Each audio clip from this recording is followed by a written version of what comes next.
For most of us, the first time that we use a keyboard, we are staring down at it, searching for each letter and using our index fingers when we finally find it. We stare in amazement at people who never look at their flying fingers, perfectly typing at 75 words per minute. With practice, everyone can achieve speed and perfection, and like most things, you have to start at the beginning with the basics. Each of your fingers has a home key, where it should rest when it is not being used. We'll start with your left hand. The pinky sits on the A, the ring finger sits on the S, the middle finger on the D, and the index finger on the F. Your thumb sits on the space bar.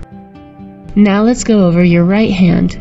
The pinky sits on the semicolon, the ring finger on the L, the middle finger on the K, and the index finger on the J. The right thumb also sits on the space bar. Your fingers should be curved and the palm of your hand should float above the keyboard. To help you find your finger placement without looking at the keyboard, most keyboards have a small raised or indented dot on the F and J keys.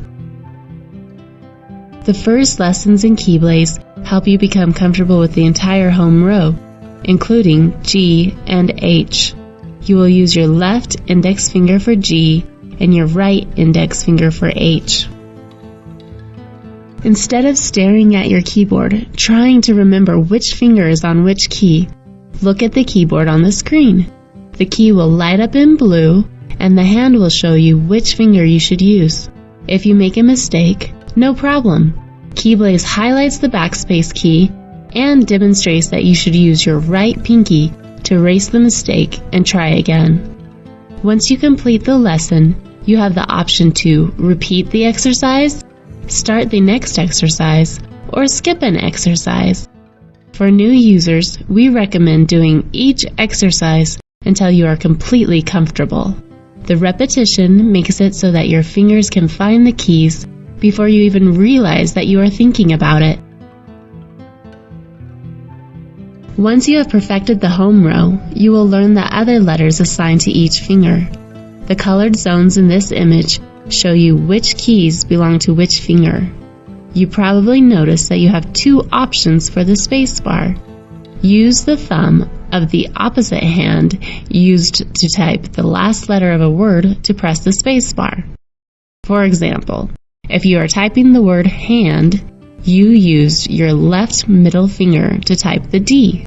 In this case, use your right thumb to type a space after the word. As you are learning, remember to focus on accuracy. Speed will naturally increase as you become confident with your hand placement.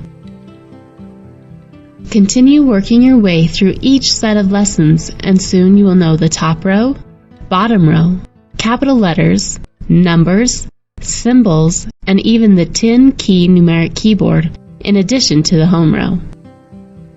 As you are practicing, remember to stay relaxed and tap each key lightly. Tensing your arms, wrists, or fingers is exhausting and will slow you down.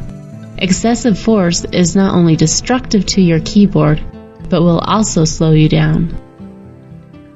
For more Keyblaze tutorials, visit the address shown on your screen.